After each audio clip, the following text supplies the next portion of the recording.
स्थळांवरचे मशिदींवरचे आम्ही भोंगे काढायचं म्हटलं, बंद झाले होते भोंगे. पण हे डरपोक सरकार,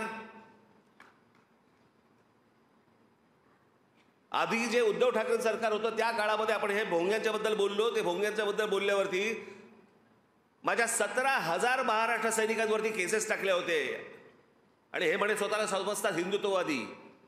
अनेक मुस्लिम समाजातले अनेक मुस्लिम बांधव मला सांगत होते की मला तर एक पत्रकार पण भेटला होता मला पुण्यामध्ये. त्याने सांगितलं माझी मुलगी लहान आहे, मला त्या भोंग्यांचा त्रास होतो. मी जाऊन त्या मशिदीमध्ये त्या मौलवींना सांगितलं, ते ऐकायला तयार नाहीत. ज्यावेळेला हे आंदोलन झालं त्यावेळेला सगळ्या ठिकाणी सगळं बंद झालं होतं. पण सरकारच ढिली पडल्यानंतर परत सगळं सुरू झालं.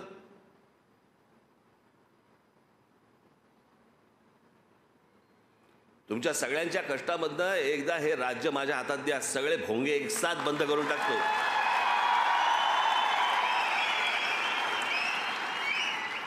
बघू कोणाची हिंमत आहे त्याच्यानंतर परत भोंगा लावायची.